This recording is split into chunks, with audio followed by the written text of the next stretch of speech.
Unless I didn't record it, we'll see.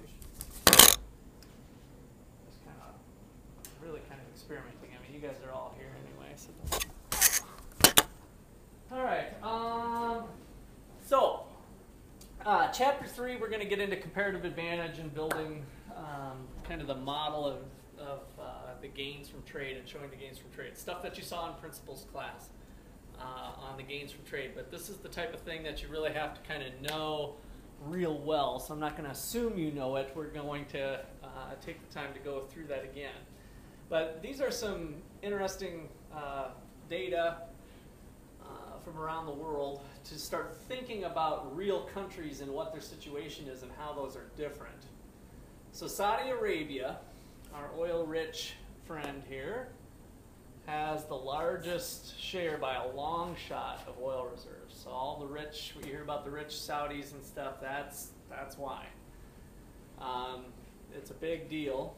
And the trade share, if you take the exports of fuel type products divided by the total exports of everything they export, 88%. So oil, they basically are a complete oil exporter. And look at Iraq, 100. That's all they do. Everything else they keep in there, right? And so these are sometimes mixed blessings for countries when they have large resources. They tend to not always be the most prosperous countries. Even though they're sitting on reserves, there tends to be poverty, and if we look at the average GDP per person, it tends not to go up. And what they found over time is that governments and special interest groups tend to control all of that wealth. And so it really does nothing for the average Joe in the economy because all of the wealth is concentrated in one particular area. So it's sometimes known as the resource curse, that you are blessed with a ton of oil, like Venezuela is a great example, but it's really not helping all their country, all the citizens of their nation. Okay, comments, questions there?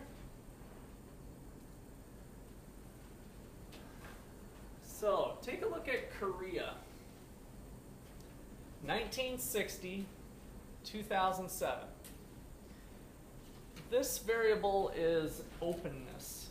And so that's one variable that, oh, this is the room that I gotta get more. There's my markers. So economists kind of created this degree of openness. How open is the country to trade? By taking the number of exports and imports, and dividing it by the GDP. So if we look at what that fraction is and compare that across countries, it starts to tell a little bit of a picture. So if I take exports plus imports, now remember when we do our cigarettes for GDP, consumption plus investment plus government spending plus net exports. Exports minus imports. Here, all we're trying to think about is the activity of exchange going on. So how much did we sell to other countries? How much did we buy from other countries? Divided by the GDP. And so that fraction is what this is measuring over here. So as Korea became more and more open to trade, this is what happened to their income per person. They were very poor. They were one of the countries, of all those Asian countries, Japan is included in this too, one of the poorest countries in the world. And by opening up to trade, this then reflects kind of the real world data on how they prospered over time. So we've got it going up to 14,000, starting from 1 in a, 47-year period, max. Does trade tend to make their market more free or less free as a result? You said I'm asking, is that why it's increasing?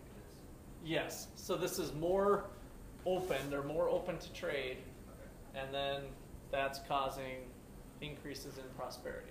in terms of GDP per person. Okay, so that's one of the, I guess, data points that we can use to say, hey, trade is good. People are made better off with trade. Want to make a distinction between comparative advantage and competitive advantage. So the two concepts could be equal to each other if there's not any distortions in the market. So, excuse me, if inputs and outputs are reflecting, the prices are reflecting relative scarcity, then those two concepts are really one and the same. What you're good at, what you have a comparative advantage in is what you have a competitive advantage in. But how things have been distorted over time is that Japan's coming across the ocean with cheap foreign-made cars, and Ford, GM, and Chrysler say, hey, we got to be competitive, right? In order to be competitive, we need to have a tariff, or we need some protection of some sort. And so we have a competitive advantage, but it's only because the government's subsidizing our operation. See the difference? So comparative advantage is the real economics going on underneath. Like if we strip down all the government malarkey of monkey business that may have been distorting prices, that's comparative advantage. As long as there's not distortions in place, then those two things are one and the same. But just because a country has a competitive advantage now, if it's because the government is pumping a bunch of dollars into that industry and they're able to sell DVD players cheap around the world, they seem to have a competitive advantage, but it's due to the government handout, not due to their own merits. Questions or comments on that?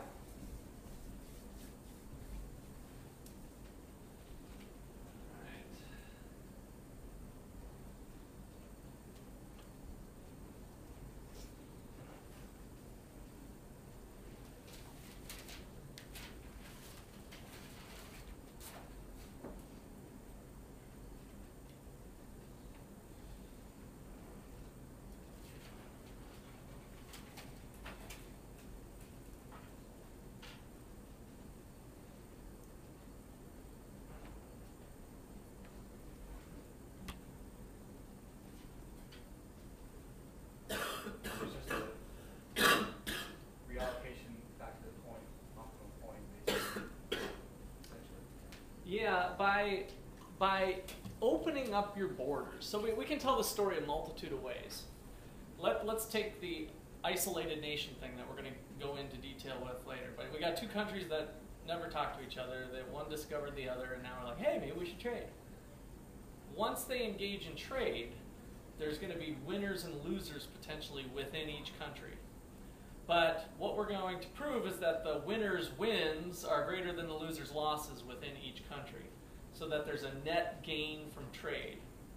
Similarly, if we have two nations that have been trading with each other, but each one has high tariffs with each other and maybe some other non-tariff barriers, and now we reduce the tariffs or we reduce the subsidies that are going to a particular industry, once again, somebody's going to get hurt, somebody's going to get helped. So when we opened up the free trade area of NAFTA, that might have caused a shift in resources. Some companies getting hurt, some of them getting helped. And so that is that concept of restructuring things. And the idea here is that if we care about the people that got hurt and want to help them, that's a better solution than leaving the barriers in place, because it's a short-term solution, and we can take advantage of the long-term gains from trade by reducing tariff barriers or opening up to trade, and then help them in the meantime as they transition. And you can see this is pretty low, right?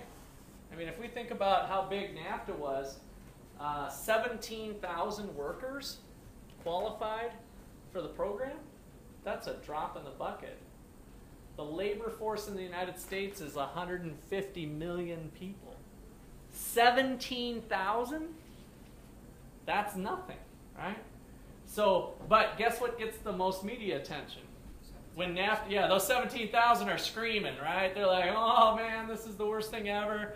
Oh yes, well we have special reporter Russ McCullough here that's on the scene talking to the family that's going to be kicked on the street that can't pay their heating bill. What do you have to say about that, right? And then before you know it's on ABC News and it's everywhere. The media blows it up. But in reality, this is what's going on from that one industry. And we're talking about benefits to multiple countries, multiple people of engaging in trade. But the benefits are spread thin over millions of people, so everybody gains a penny. Well, what about these 17,000? Well, there's huge gains from trade.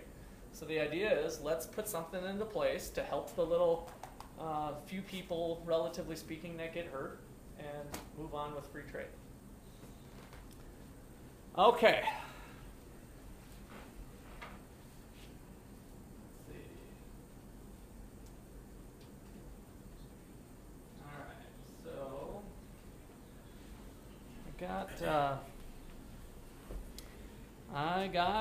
Yeah, that's where we're going to pick up. No, wait. We have an hour. When is this class? 2 to 2:50. Yeah, Friday. See you Friday.